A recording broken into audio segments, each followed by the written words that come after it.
science knowledge only adds to the excitement, the mystery, and the awe of a flower. Evidence is evidence. It's public. Everybody can look at the evidence and assess it, and eventually, if there's enough evidence, come to the same conclusion.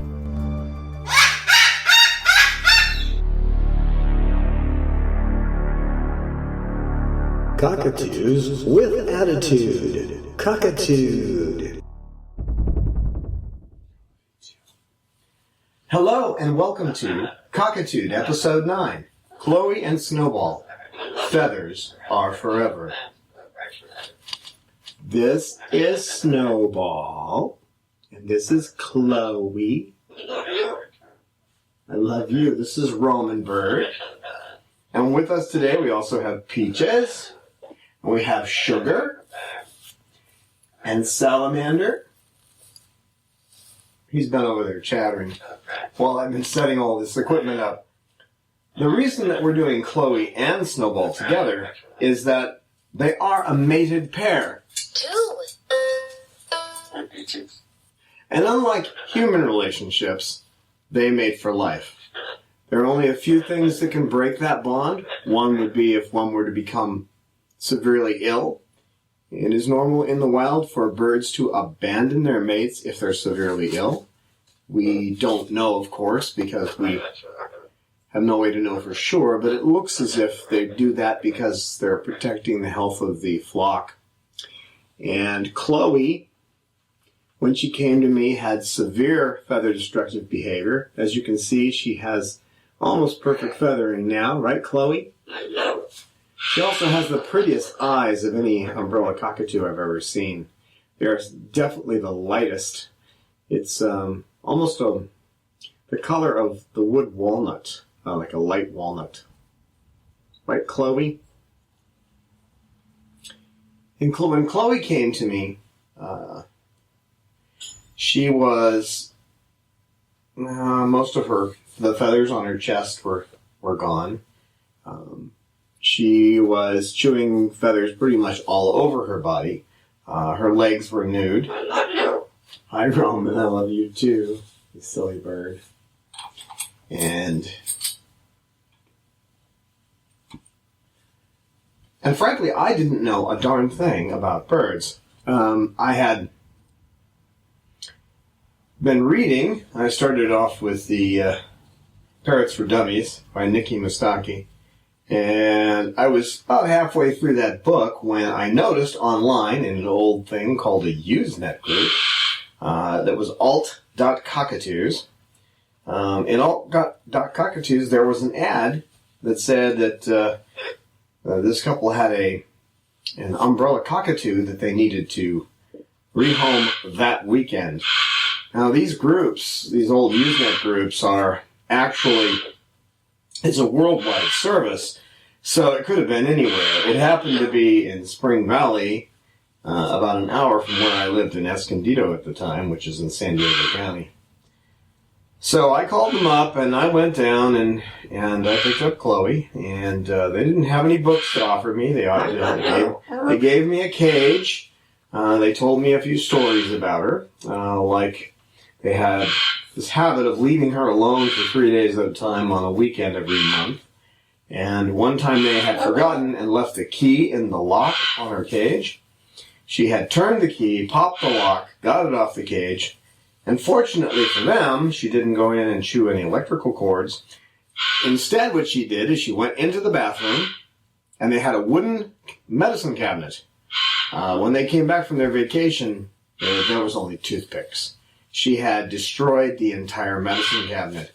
Also, fortunately, when these were older people, so there were a lot of medicines in there that could have hurt her, but she had never played with any bottles like that, so she didn't try to open them. Another good reason that you never want to let them play with empty medicine bottles, because if they develop a desire to do that, and they find one that happens to have something in it, then you may have a serious problem. You may have a dead bird.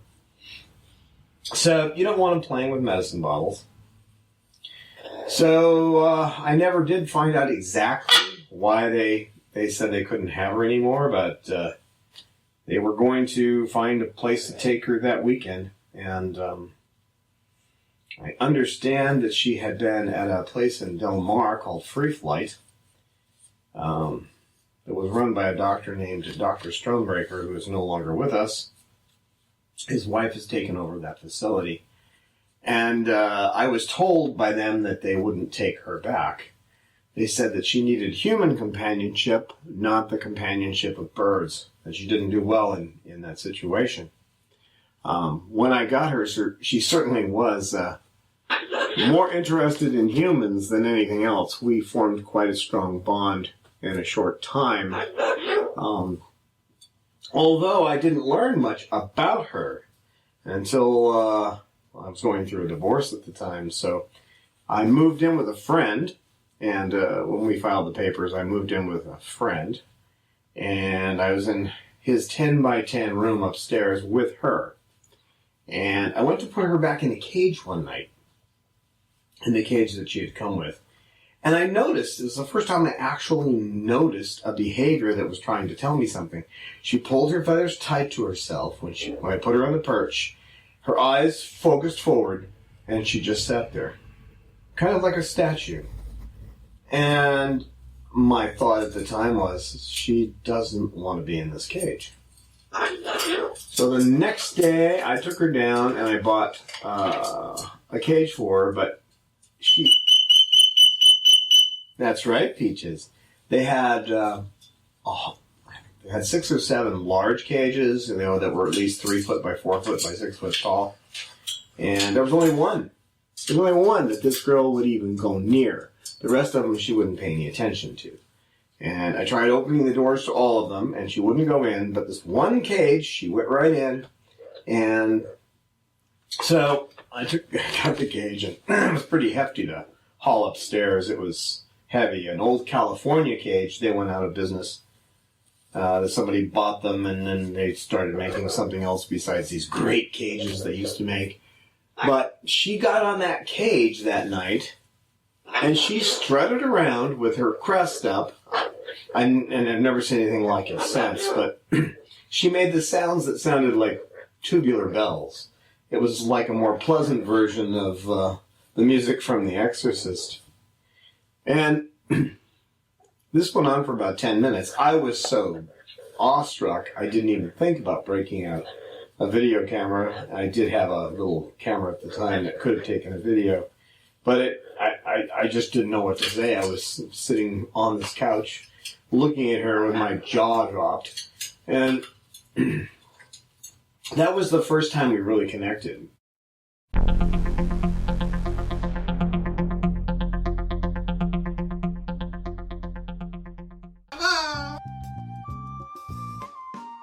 If you are enjoying our videos, we hope that you can find it in your heart to support our work. It costs between $25,000 to $30,000 a year to care for our flock of heartbroken and abused birds. Most of our birds came with feather destructive disorder. Even a basic exam with blood work costs $300. Medical emergencies cost us thousands a year. We are a non-profit, and donations are tax-deductible to the full extent of the law. We need your support. Birds deserve a happy and healthy life. Become our patron at www.patreon.com/Chloe Sanctuary to support us on a per-video basis, or donate at our webpage today.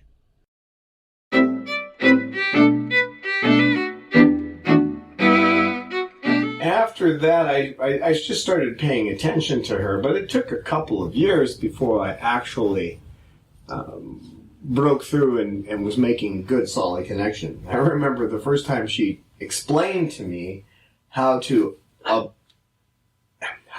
tell when she wanted something.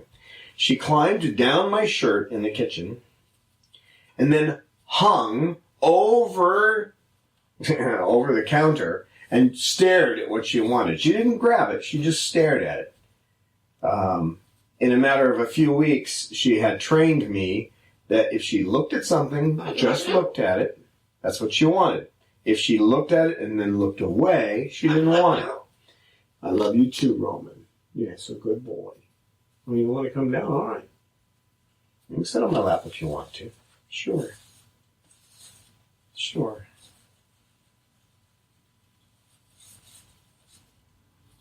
So, her feather destructive behavior was at times bad, especially during what I've learned is the mating season from November until March. And when Snowball came to us, she started paying attention to him. When I'd take him out of the cage and we'd be playing, she would look at him and try to get close to him if she was out of the cage. What I had learned up to that point was that if you put a male and female together and they formed a mating bond, that mate bond would make it so that they would have no interest in humans whatsoever. And that, I understand, is true. There is a special situation with these two, though, in that Chloe had a salfingo hysterectomy before I got her. And what that is they put... Sorry, Roman. Yeah, Roman has a balance problem. If I touch his tail, he'll become unbalanced. Well, not like most humans, not mentally unbalanced, but he just loses his ability to stand up straight, don't you? You do, don't you? You silly.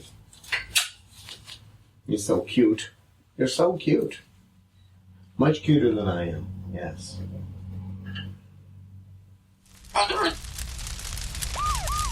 We had to move from Escondido to Fallbrook after the fire.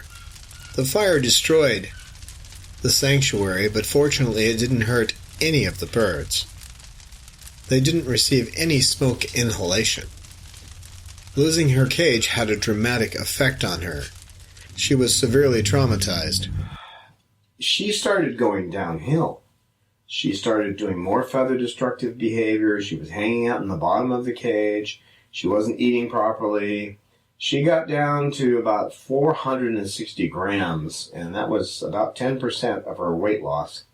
And that is a definite go to the vet when that happens. At 5%, you start paying solid attention, weighing them, making sure that you get them weighed once or twice a day.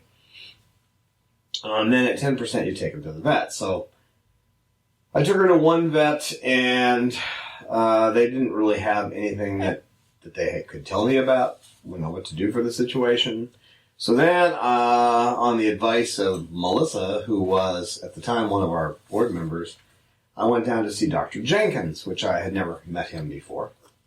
And it was a bit of a drive. It's a couple of hours down there and a couple hours back, so we're talking about a 5-hour trip. And he explained to me quite calmly, and I do have a background. I did take, physiology and biology classes in college and chemistry and that kind of thing. So it's much like what happens to cutters, people who cut their wrist and then dial 911.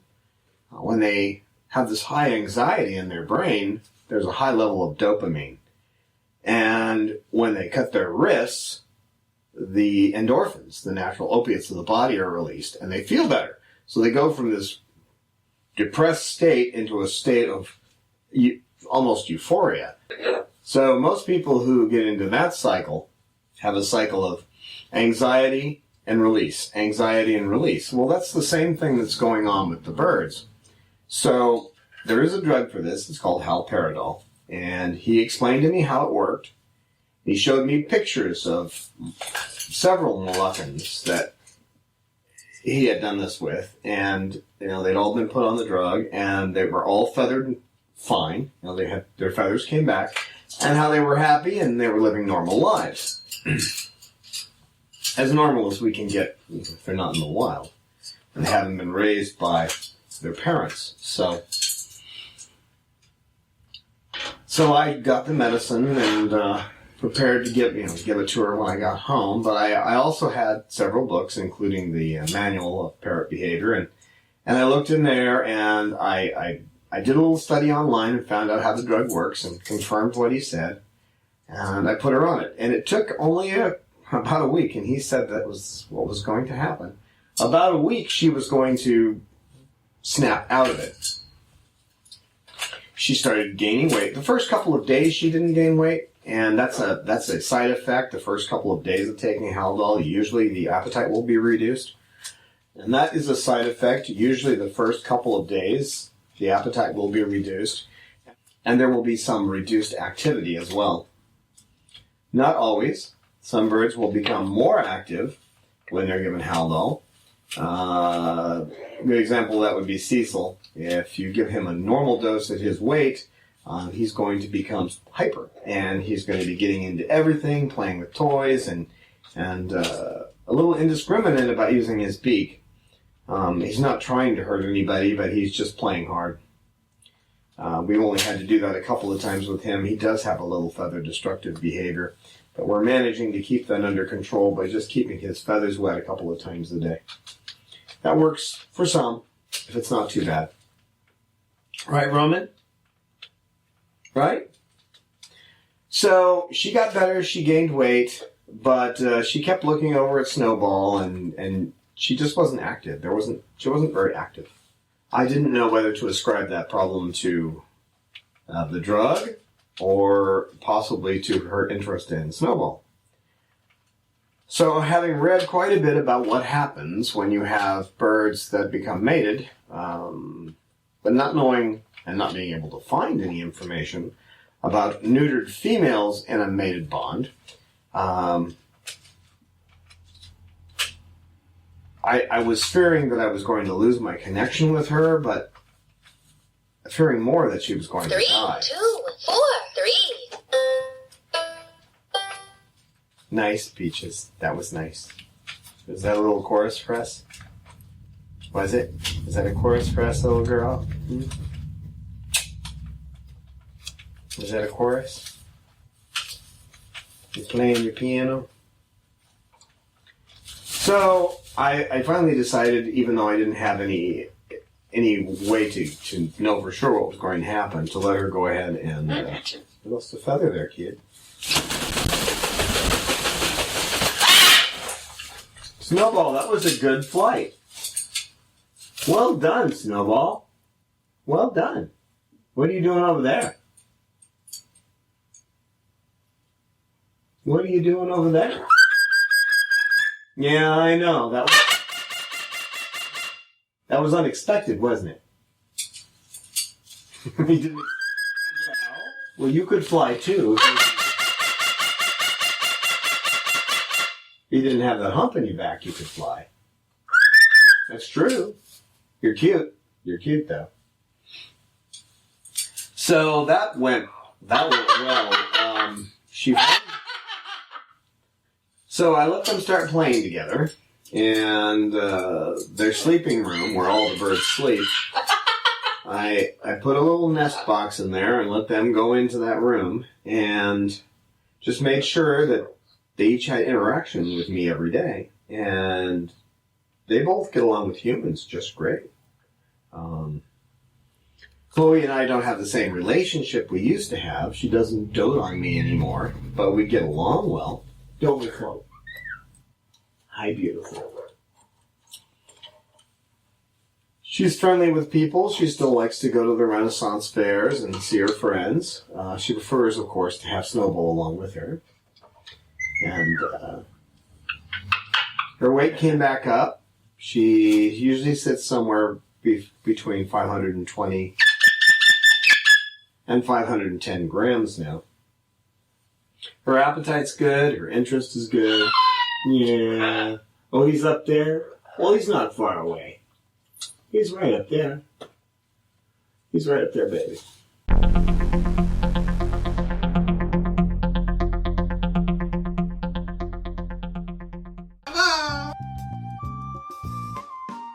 If you are enjoying our videos, we hope that you can find it in your heart to support our work. It costs between $25,000 to $30,000 a year to care for our flock of heartbroken and abused birds. Most of our birds came with feather destructive disorder. Even a basic exam with blood work costs $300. Medical emergencies cost us thousands a year. We are a non-profit, and donations are tax-deductible to the full extent of the law. We need your support. Birds deserve a happy and healthy life. Become our patron at www.patreon.com/Chloe Sanctuary to support us on a per-video basis, or donate at our webpage today.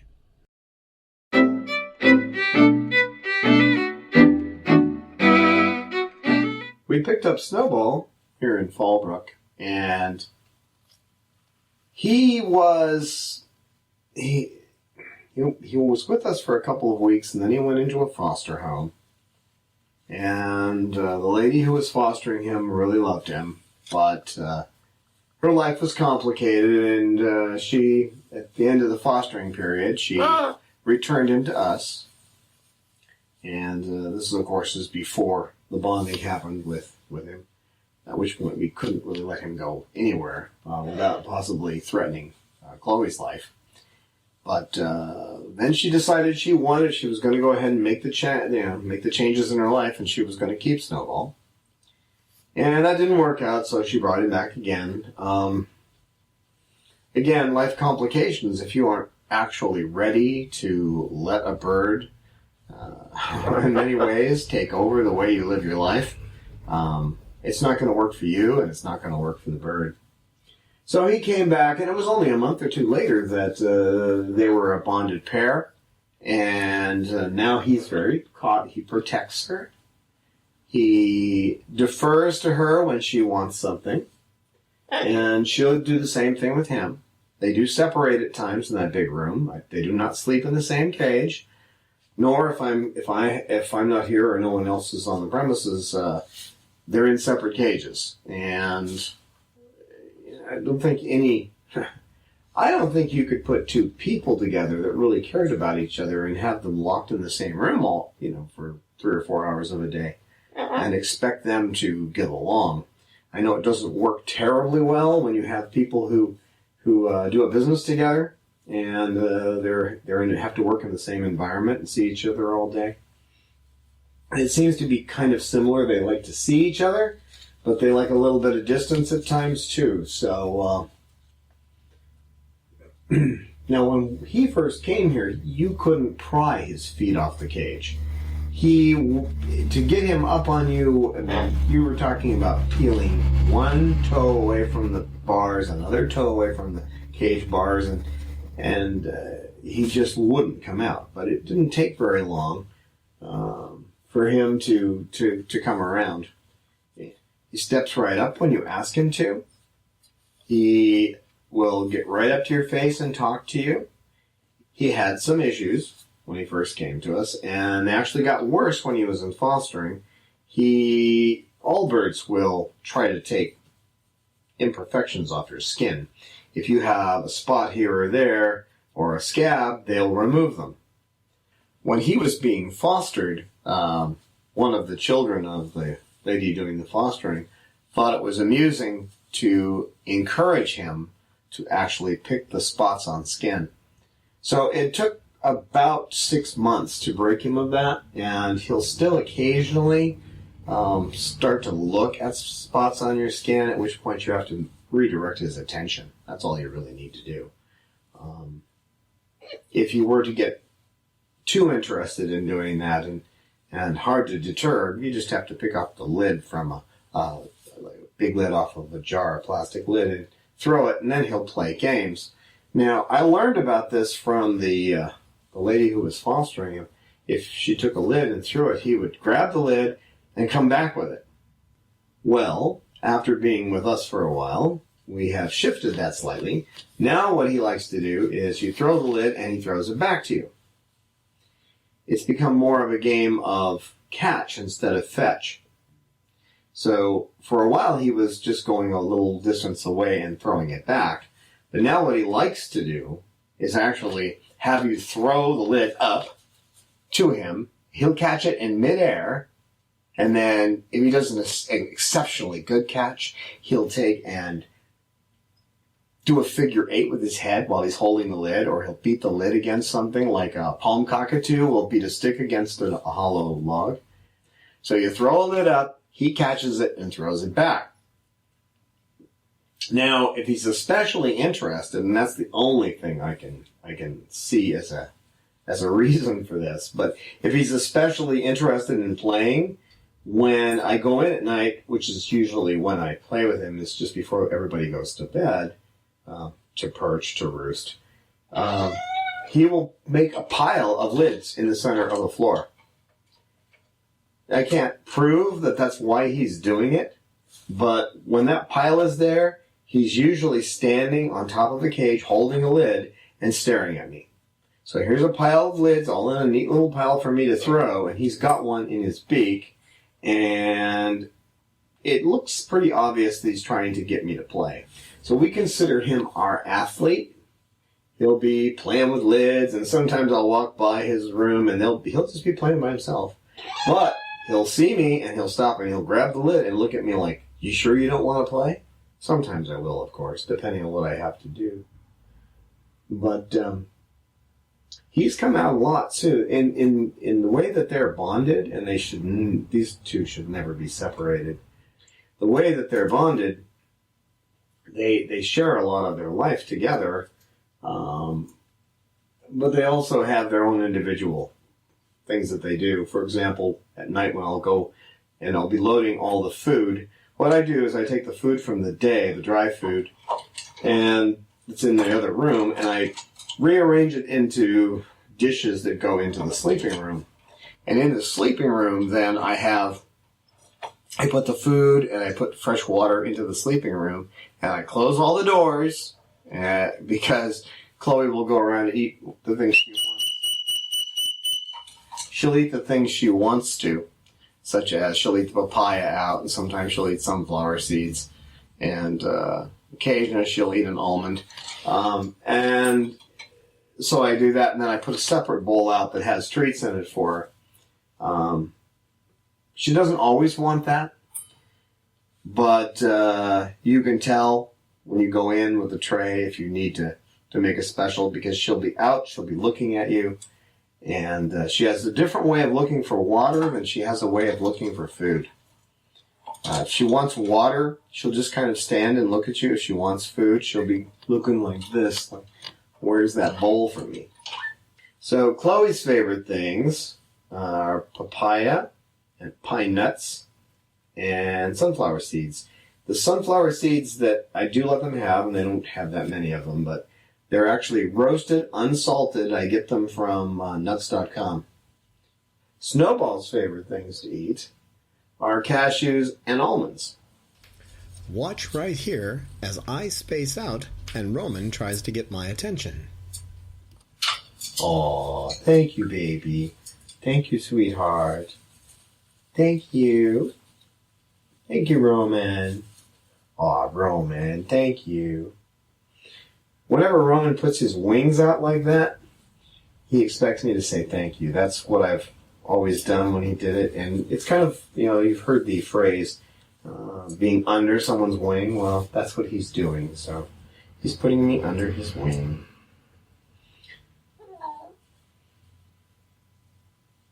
So with Snowball needs to be played with every day. He needs to be, you need to throw a lid, and keep in mind though, if that lid gets too close to you, if he should be so. Green frog says, Where'd you go, ribbit, Chloe? ribbit. What are you doing? What are you doing? You have to keep in mind that if he's on the floor and that lid is within a foot of you, you either have to be one of the fastest humans in the world, or you have to let him get it and toss it back. He will nip sometimes. He doesn't mean to. He's not trying to get you. But he tries to get the lid fast, and I'm just not fast enough to stop him from accidentally catching my hand in the process.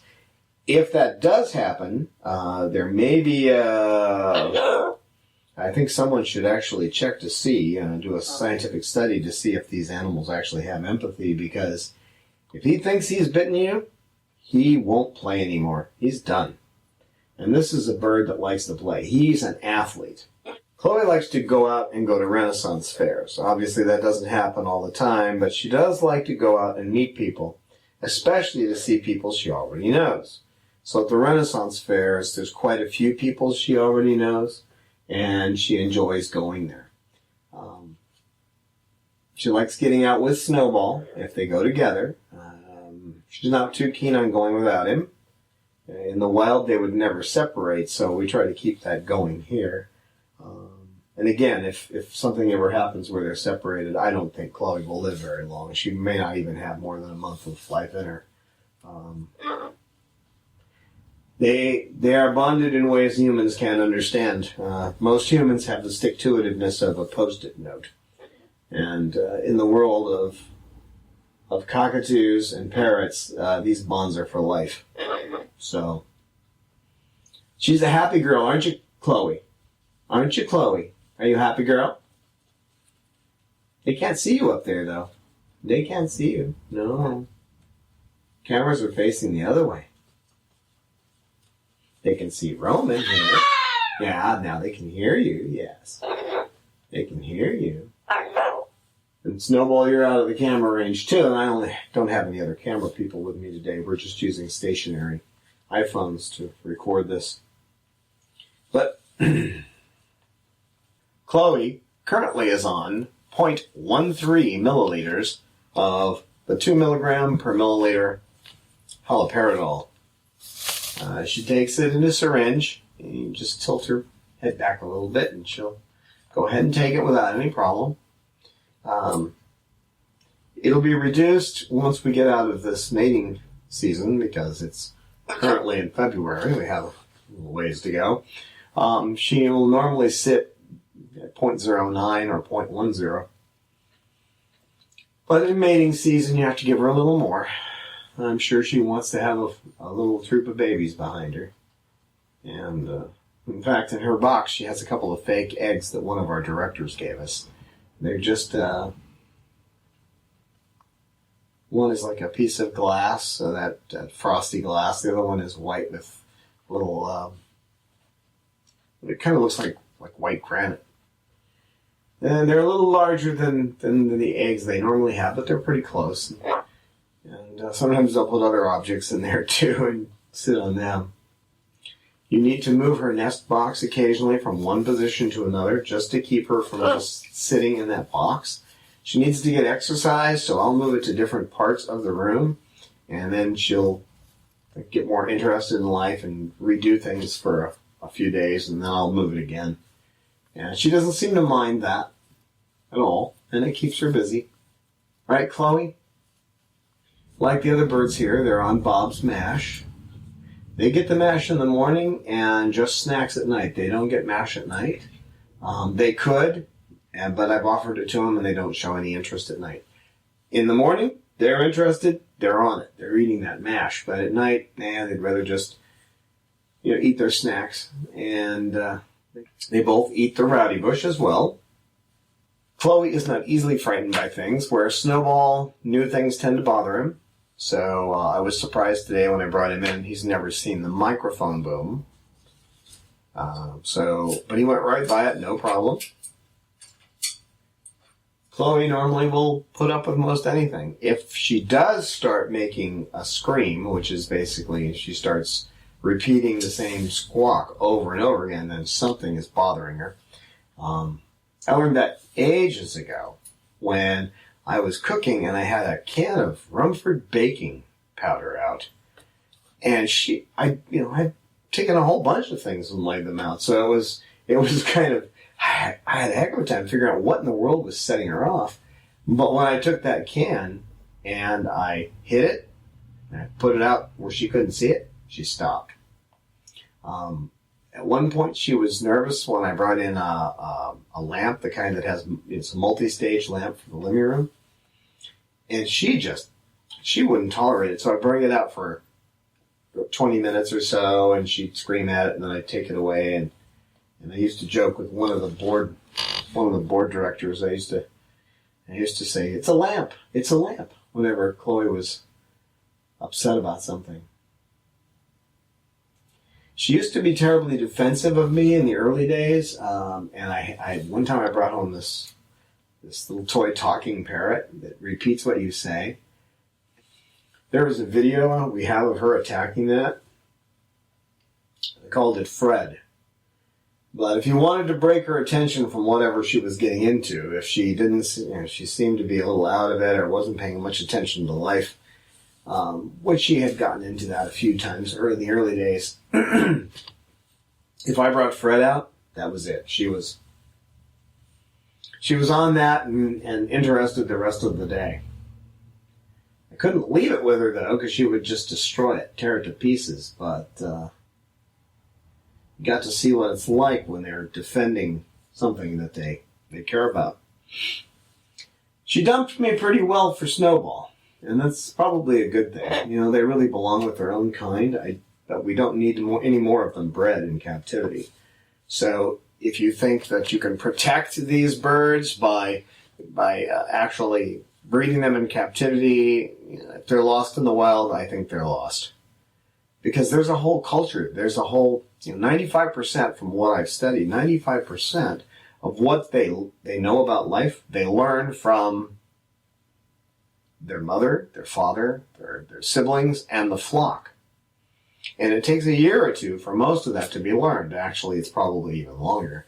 They have a long juvenile dependency period, like we humans do. But in captivity, they often the parents will kill their young. They don't really know how to raise young. So when they lay their eggs, the eggs are taken away. They're put into an incubator, and they never actually get to know their parents. So we're not actually saving them any more than we would be saving humans. People, if we were to hand them over to chimpanzees to raise, if you could only imagine what would happen if a one of our own, a human child were actually raised by a chimpanzee, and then went through adolescence and all that in that world, and then you tried to bring it into our world, that wouldn't be a human child. Part of what we are is our culture, and I believe that with these guys too, they have a culture that they become a part of, and we take that away from them, and we take away the essence of what a cockatoo really is. If you look at the way they act in the wild, you can see some of the wild behaviors in them. They never lose some of those wild behaviors, but it's a different kind of animal out there in the wild. So about a year ago, Snoball started tearing his feathers out only in the morning. He started to tear some of his feathers out, just the coverts mostly, in the morning in his cage. So I go into his sleeping cage, and here's these feathers at the bottom. So what I started doing was giving him 0.06 milliliters of Haldol just at night, just before he goes to sleep, and that took the problem away. He does get a tiny bit, but only at that one time of day. Chloe has to have her dose twice a day. She gets it in the morning before breakfast, usually around 8 o'clock, and then she gets another dose between 4 and 5 at night. And if you take her off that, you're going to find that she has no feathers on her chest, and she'll pull the feathers out on her legs. And this is consistent with what we know. If you look in the Manual of Parrot Behavior, you'll see how it generally talks about a bird that has gotten into this behavior pattern. If they've been doing this for more than a year, they're probably going to continue doing it. And so any bird that has this problem will normally have to continue to have the drug for the rest of their lives. And as long as they're happy, like Peaches, who right now is on a small amount of the drug, she's on 0.06 because it's mating season, and she'll start picking her feathers. She'll pick right here. You see there's a little bit of something that happened there. That's when we started her on it. We just wait until she starts doing that. And then she'll also pick right up here. She'll get this little spot there, and she'll start on her chest if you don't catch her here. So as soon as you see her start doing something, you need to give her some. I would never go more than 0.08, And you got to watch her weight because she'll sometimes stop eating. And unlike most birds, she may slow down her actual appetite for weeks. So your best bet is to just give her a little bit in the morning and see if that stops it. And if you see that she starts to do it later in the day, then give her a second dose. But keep your eye on her weight too. If you take Snowball and Chloe out into public to meet people, just remember that you need to use the aviator harness. They are trained into the harnesses. And either one of them can get a little flighty sometimes and just want to take off. Especially if there's hawks. And where I live, there are hawks all over the place in Southern California. So if they see a hawk, they may go dodging.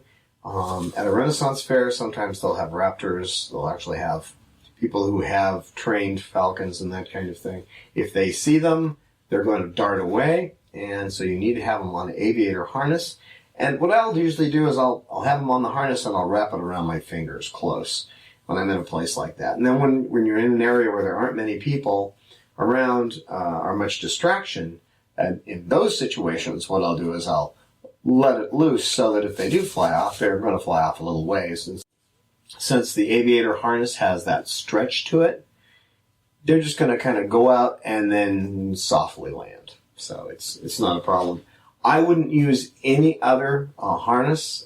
Most of them have a bunch of clips that could cause a problem.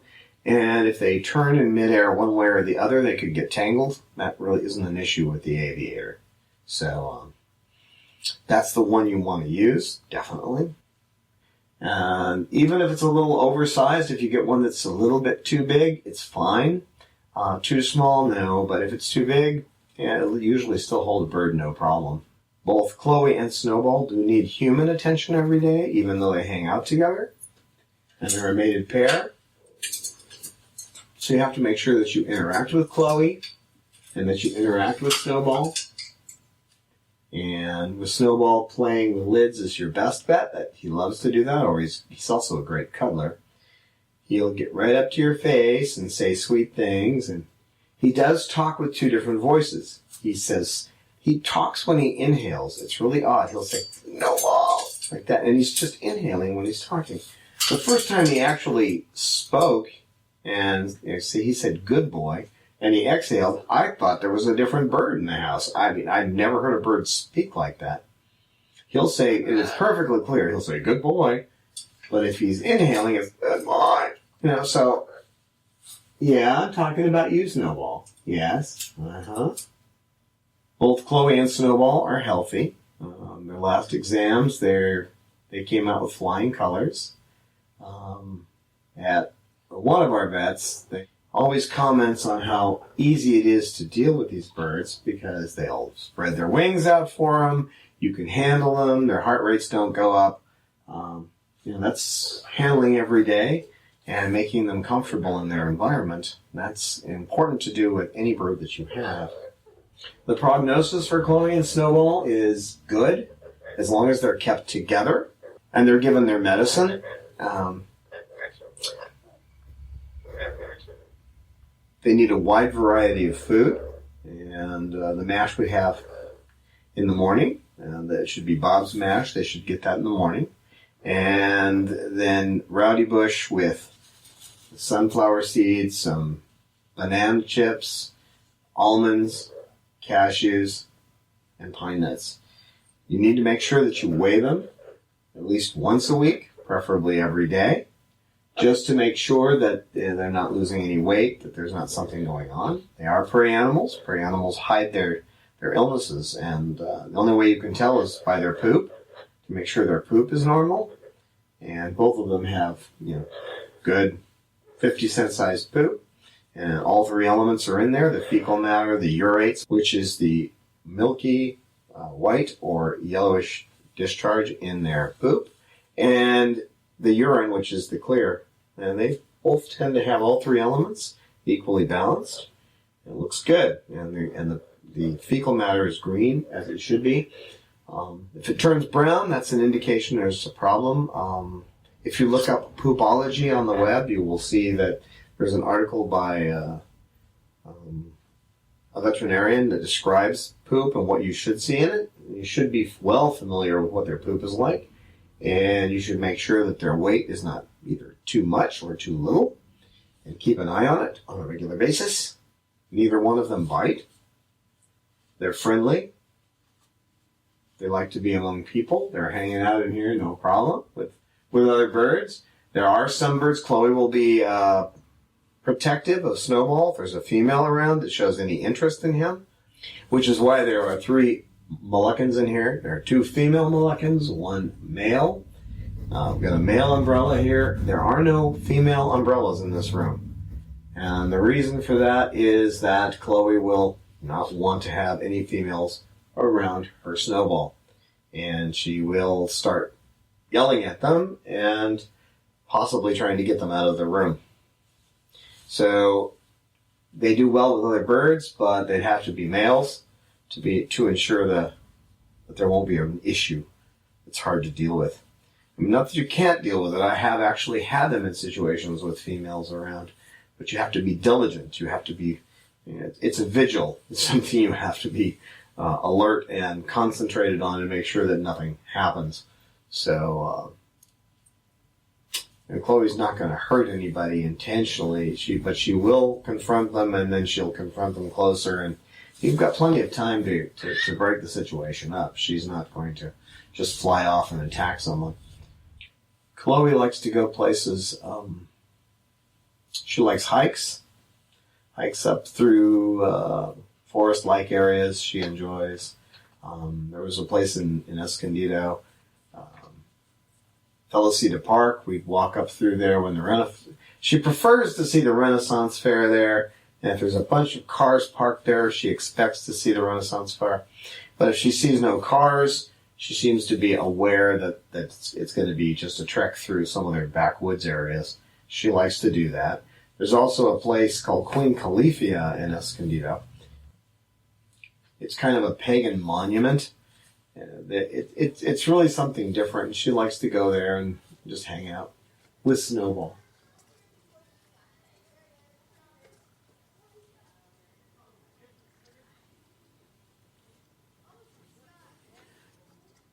So that's our show. Cockatoo 9, Chloe and Snowball. And Roman, you want to say goodbye to everybody? You want to say goodbye? Say goodbye, everybody. See you next time. Please visit our website at www.chloesanctuary.org. That's Chloe spelled Chloe. You can support us on a per-episode basis by visiting www.patreon.com, that's Patreon, /Chloe Sanctuary.